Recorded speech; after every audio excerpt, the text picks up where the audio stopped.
बादल साहब बिहार के दौरे पर आए हैं। साहब ने कहा है कि डबल इंजन की सरकार है। झूठ बोलना इनकी फितरत है, इसमें कोई नई बात नहीं है। लेकिन एक बात बताइए, जो सरकार रेलवे बेच रही हो, जो सरकार ट्रेन बेच रही हो, उस सरकार में इंजन सुरक्षित रहने वाला है?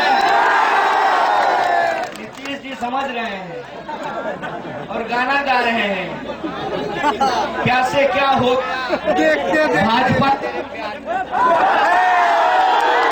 ये बात मैं क्यों कह रहा हूं?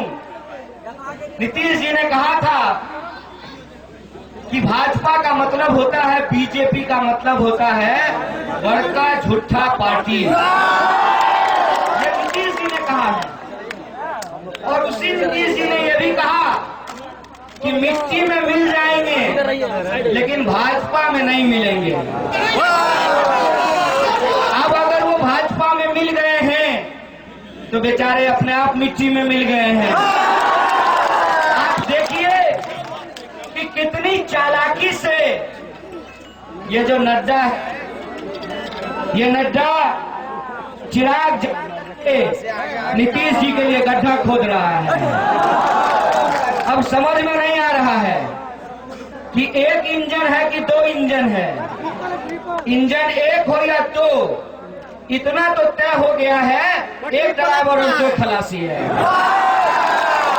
एक तरफ से खलासी कह रहा है हटो स्टीयरिंग पे हम, दूसरी तरफ से दूसरे खलासी कह रहा है कि हटो कुर्सी पर हम बैठेंगे।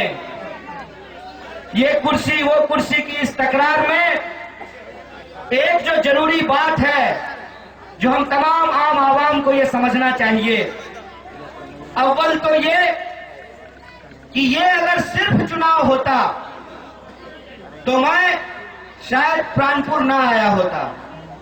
ये मैं सच बात आपको बता रहा हूं। और मुझे झूठ बोलने की आदत नहीं है, क्योंकि झूठ बोल करके देश का प्रधानमंत्री नहीं बनना है। उस घोषणा पत्र में हमने नौजवानों के रोजगार की बात की है, हमने समान काम के समान वेतन की बात की है, और हमने सिर्फ नौजवानों की बात नहीं की है, हमने बुजुर्ग लोगों का भी ख्याल रखा है और वृद्धा पेंशन को लागू करने की बात की है, उसको बढ़ाने की बात की है।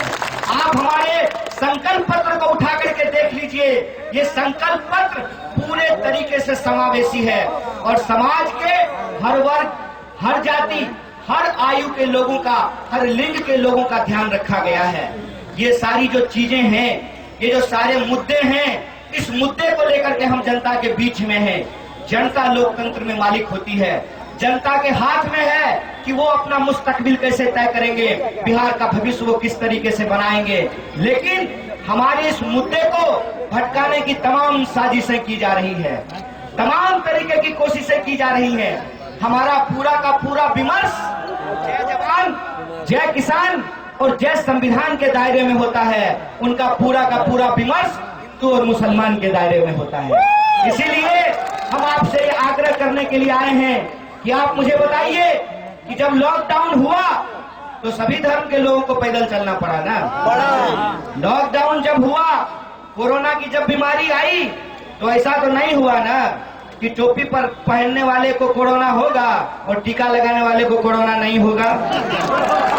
मच्छर जब काटता है तो ऐसा होता है कि जो मंदिर जाता है उसको नहीं काटेंगे और जो मस्जिद जाता है उसको काट लेंगे। मलेरिया का मच्छर जात पूछ करके काटता है, बाढ़ का पानी जात पूछ करके आपके घर में घुसता है। ये जो हमारी बुनियादी समस्याएं हैं जिससे हम रोज जूझ रहे हैं, उन समस्याओं पे कोई बात नहीं हो, उन समस्याओं पे कोई बात नहीं हो, इसीलिए इधर उधर की बात की जाती है। कि लगातार अभी 2 सभाएं प्राणपुर विधानसभा में हमारे जो प्रचारक हैं अलग अलग पार्टी के लोगों ने की। कांग्रेस पार्टी और देश के मशहूर शायर इमरान प्रतापगढ़ी जी आए थे 30 तारीख को गायघट्टा में। ज़बरदस्त सभा रही और लोगों में जो बदलाव की एक लहर है वो साफ दिख रही है। आज देखें आजमनगर की सरजमीन जो थाना मैदान है, एक कन्हैया कुमार जी जो हमारे गठबंधन के नेता हैं, छात्र नेता हैं, जेएनयू से हमारे जेएनयू में रहे हम लोग, तो उनका भी भाषण में देखें आप, लाखों की तादाद में लोग जमा हुए। साफ पता चलता है जो नीतीश कुमार की 15 साल की कुशासन है, जो शिक्षा के क्षेत्र में, स्वास्थ्य के क्षेत्र में और जो बदहाली जो फैली हुई है, इन तमाम मुद्दों को लेके जो हम लोग भी जा रहे हैं, ज़बरदस्त समर्थन मिल रहा है और आम आवाम पूरा का पूरा बदलाव के मूड में है। तो बदलाव की लहर है पूरे बिहार में। सिर्फ एक एमएलए, 2 एमएलए, 3 एमएलए बनाने का मामला नहीं है, किसी एमएलए बनाने का मामला नहीं है, बल्कि महागठबंधन की सरकार को बनाना है। और बदलाव की जो ये क्रांति आपको देखने को मिल रही है, बदलाव की ये लहर है, उसमें आपको आने वाले दिन में 10 तारीख को जब रिजल्ट आएगा तो प्राणपुर सबसे अग्रिम पंक्ति में आपको दिखाई देगा। इस इलाके का सबसे बड़ा मुद्दा क्या है? देखिए, इस इलाके में जो मैं देख रहा हूँ, शिक्षा, स्वास्थ्य और रोज़गार, ये बहुत बड़ा मुद्दा है। साथ साथ जो बंगाल से बिहार जो जोड़ने वाली सड़क का लाभा का वहाँ देख लीजिए, चाहे आजमनगर से आपका कुशीदा जाने वाली सड़क देख लीजिए, जो बहुत ही जर्जर है।